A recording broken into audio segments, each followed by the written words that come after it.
Bismillah, alhamdulillah, wassalatu wassalamu ala rasulillah wa ala alihi wa ashabihi ajma'in wa man tabi'ahum bi ihsanin ila yaumiddin, amma ba'du.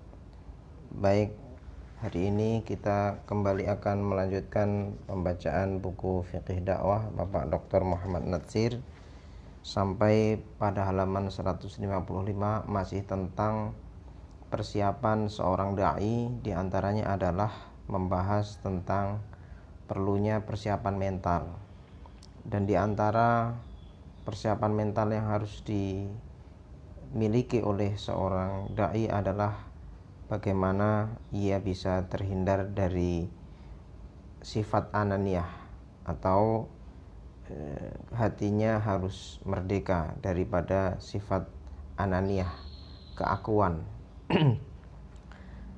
Pak Nasir kemudian melanjutkan di halaman 155. Di bawah kekuasaan hawa ananiyah ini, seorang mubaligh mudah sekali melakukan bermacam-macam pantangan dakwah, seperti berteras keluar, menjual tampang, berpantang rujuk, menghela surut walaupun sudah nyata keliru fatwa, tajammul, meeseh-eseh mendekatkan diri mencari kesayangan orang berkuasa. Kalau sudah begitu, seorang mubaligh akan kehilangan harga diri yang menjadikan lidahnya kaku, jiwanya kecut. Nyatalah bahwa lawan yang pertama yang harus dihadapi oleh seorang mubaligh tempatnya dekat sekali benihnya, mungkin bersarang dalam dirinya, walaupun ia tidak sadari. Musuh inilah yang tak dapat tidak harus diberantasnya sampai ke akar-akarnya bila berjumpa. Tidak syak lagi para rasul tanpa kecualinya terpelihara dari unsur-unsur kelemahan jiwa seperti itu. Mari kita lihat bagaimana tuntunan ilahi membimbing para rasul pembawa dakwah di bidang ini terkait soal ananiyah ini. Dari satu sudut, mereka harus menghindarkan dan memberantas semua kesan seolah-olah mereka mencari pengikut dengan upahan ini dan itu dari suatu perbendaharaan yang ada pada mereka, atau dengan mempersona orang banyak dengan semacam kekuatan gaib. Nabi Nuh alaihissalam berterus terang kepada kaumnya, A'udzubillahi minasyaitonirrajim, wala aqulu lakum indi khazainullahi wala a'lamul ghaiba wala aqulu inni malak. Aku tidak mengatakan kepadamu di sisiku ada perbendaharaan Allah, dan aku tidak mengaku mengetahui hal-hal yang gaib, dan aku tidak berkata aku ini malaikat. Surat Hud ayat ke-31. Muhammad sallallahu alaihi wasallam di waktu baru-baru saja mulai berhadapan dengan kaum Quraisy dalam lingkungan yang akrab menegaskan Nabi menegaskan, Ya ma'asyara Quraisy, innallaha amarani an unzira ashirati al-aqrabin wa inni la amliku lakum minad dunya manfa'atan wala minal akhirati nasiban an taqulu la ilaha illallah. Wahai kaum Quraisy, sesungguhnya Allah telah memerintahkan kepadaku supaya memberi peringatan kepada anggota-anggota kaumku yang berdekatan, dan sesungguhnya aku tidak mempunyai kekuasaan apa-apa untuk memberi manfaat bagimu di dunia dan tidak untuk menentukan nasibmu di akhirat, melainkan supaya kamu berkata tidak ada Tuhan melainkan Allah.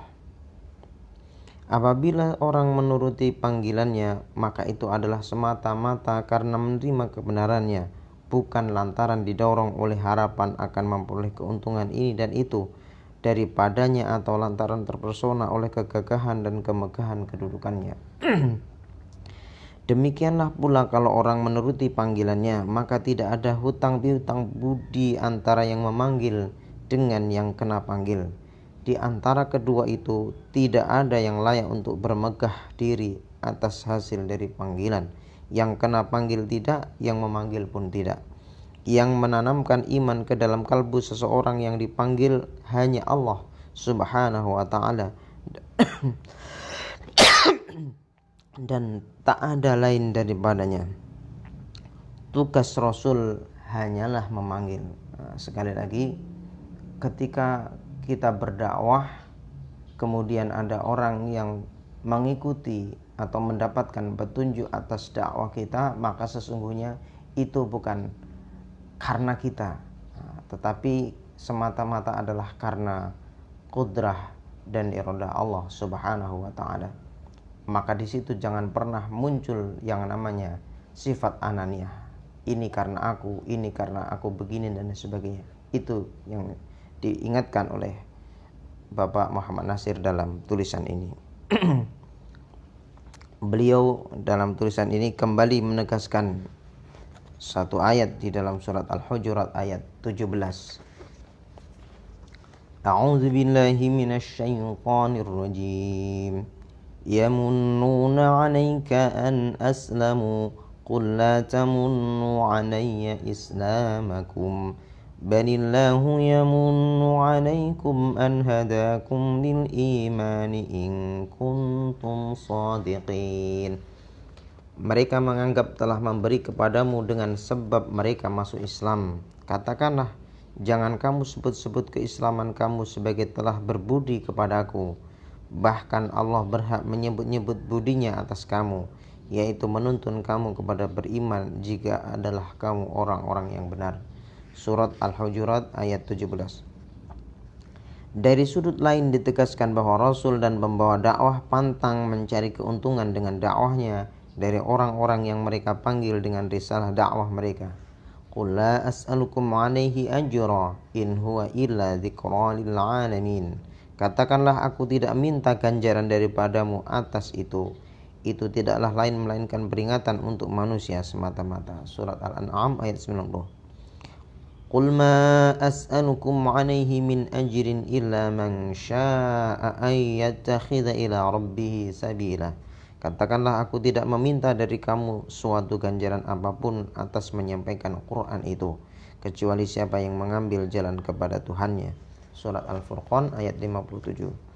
Yakni kesediaan seseorang untuk menempuh jalan kepada apa yang diridhai Allah cukuplah jadi ganjaran bagi pembawa risalah. Kalau ada yang diharapkan oleh pembawa risalah dakwah dari mereka yang dihadapinya, itu bukanlah upah melainkan balas jasa. Satu-satunya yang diharapkan adalah semata-mata apa yang disebut oleh Al-Quran, al-mawaddah fil qurba. Hubungan batin yang mesra antara yang menyampaikan dan yang menerima risalah dakwah, yakni sebagai jembatan rasa untuk menyalurkan risalah dakwah sehingga sampai ke lubuk hati mereka. Dzalika alladzi yubashshirullahu 'ibadahu alladzina amanu wa 'amilus shalihat. Qul la as'alukum 'alaihi ajran illa al-mawaddata fil qurba.